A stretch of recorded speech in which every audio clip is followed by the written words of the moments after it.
I would like to move now to our next term, which is bricolage, and I would like to introduce Tom Emerson, who is amongst us the co-founder of 6A Architects in London in 2001.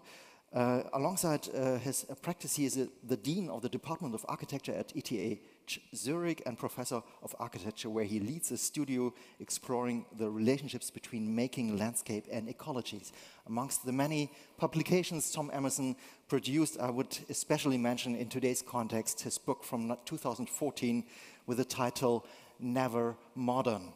Thank you, Tom Emerson, for being here. Thank you, Stefan. Thank you for the invitation and to participate and to talk about this theme of bricolage in the context of the legacies of modernity or of modernism. I would argue that bricolage has been present and participating in all four of the revolutions that you talk about.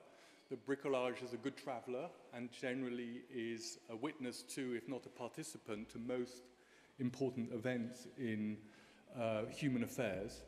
But we're going to start with some of the kind of, let's say, objects of modernity. Maybe here, let's say, one of the first everyday objects of modernity, Tournel's number 14 chair from 1859 onwards, which was one of the first really mass-produced industrial chairs. An absolute classic also, which probably here we could have a very long conversation about welding and craft and the way that it was made in Germany and then subsequently in America. So we have kind of industrialization, craft, the military-industrial complex with the Eames in the 1940s, technologies they pioneered for the US military, and then our times now, unknown author, unknown designer, but basically fossil fuels, technology, capitalism, and so on. And so what I'd like to talk about is a kind of another tradition, or perhaps another attitude, which is that of the contingent, which is how bricolage kind of works its way. It's not just kind of roughness or improvisation, it's also incredibly refined, and it's very closely associated with repair, and that I think is one of its core values. Of course, repair at a sort of its most elevated in Japanese culture and rather cruder in a more approximate culture from where I come from. But it is profoundly related to context, and contextualism, I guess, is one of its strong suits. But maybe, apart from these sort of little asides, it's also, you could say, opened the 20th century, maybe more so than any architect or author could claim to be. The Wright brothers were bicycle mechanics, which perhaps more fingertip intelligence than formal education, and they are the ones that gave the 20th century flight. They invented their own experiments, and a young artist, French artist, moving to America was very sensitive to this, and Marcel Duchamp very quickly kind of got a sense of the times in what the Wrights were doing, and even incorporating it into the large glass. So the conquest of space and flight, which becomes the theme of the 20th century, is really a great work of bricolage, and no less so than in places like NASA and the space program, where you get occasional reassuring evidence of the human hand. So if we were now to come back to Earth from the middle of the 20th century, does bricolage actually have a theory? Well, I would argue not really, but there are a few key texts, and because we've only got a few minutes, we're going to go very fast here. Probably the classic of all of them is the Claude Lévi-Strauss, the Savage Mind, La Pensée Sauvage, and since we really don't have much time, I would recommend the second half of the first chapter. That kind of nails it.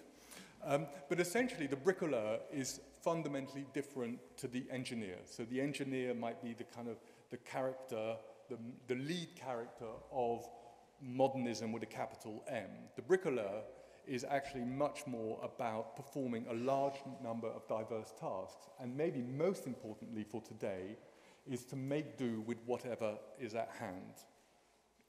And that is their skill.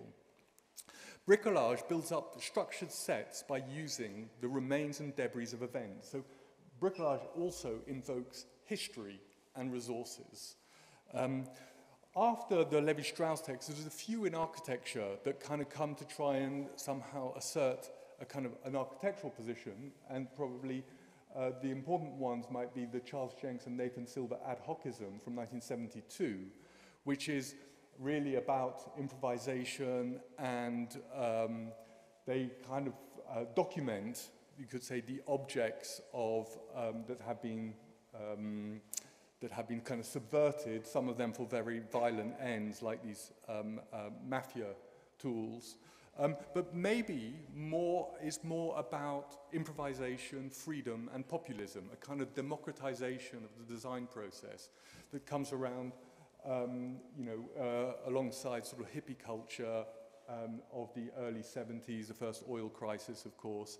And then it's not that far away from things like the Whole Earth catalogue from a similar period, which maybe, once that is flipped into our kind of digital neoliberal age, becomes YouTube, which is the ultimate manual for the bricoleur.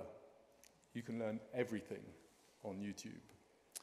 Architecturally, let's say taking it another step further, Colin Rowe in Collage City really carries a large chunk of his narrative towards bricolage, and then makes the kind of the key, one of the key distinctions with, let's say, Versailles on the left as the ultimate work of the engineer, where the whole landscape and architecture has been subsumed to obey the system of the engineer, which whether it be Le Nôtre or anybody else. Whereas Hadrian's Villa is the work of the bricoleur. It's a kind of accumulation of parts, of baths, of temples, gardens, theatres, and it could sort of go on forever. He also brings about things like the aux enfants use of industrial materials, the objets trouvés of the Vestigui apartment, the fake mountains of the Unité, or the kind of appropriation of commercial graphics. But he really reserves his greatest kind of appreciation of bricolage for Rome, Baroque and ancient Rome, which he describes as being bricolage mentality at its most lavish. Obelisk from here, a column from there, a range of statues from somewhere else, and so on. And then he goes on to compare Rome with London, London with LA, as all kind of works of bricolage. He also brings in this famous story from Isaiah Berlin about the fox and the hedgehog, where the fox is the bricoleur, knows a little bit about many things, and the hedgehog maybe is the engineer and knows everything about one thing, the primacy of a single idea and the multiplicity of stimulus. And Isaiah Berlin, it's a kind of, it's a literary metaphor. And then I've had a go at organizing a few other people in this thing, and then particularly with architects. Not so many foxes in early modernism, but I think Mies, definitely a hedgehog. Le Corbusier, interestingly, I think a bit of a fox when he's an architect, and a bit of a hedgehog when he's an urbanist. Frank Gehry, Lino Barbardi, Lacaton Vassal, I think definitely foxes. Zumthor, Sana, Olgiati, definitely hedgehogs. And of course, it brings about, it really comes to fruition in, let's say, Stefan, you talked about the Declaration of Independence, in the kind of the American story. And here we have the fox and the hedgehog dealing with their environments, which is really structured by that great event, which is the Declaration of Independence and the Ordnance Survey Grid, this kind of the great system that would kind of colonize America well before humans had actually or Western, the kind of colonists had set foot there. They kind of gridded the whole landscape. And within that kind of universal grid, there is actually almost infinite number of occasions for the bricoleur to come to work. And here, LA by Ed Ruscha, went out for cigarettes, never came back. The suburbs, the suburban idyll, 1920s house, then kind of subverted by or transformed by Frank Gehry using the kind of vernaculars of commercial construction and leaving it all kind of revealing all of those systems as the kind of the environment itself.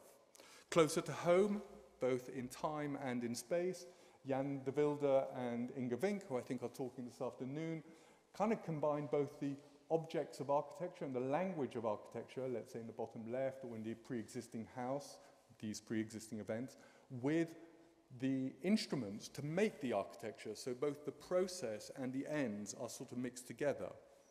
And then this idea of the kind of contextualization and kind of shifting of materials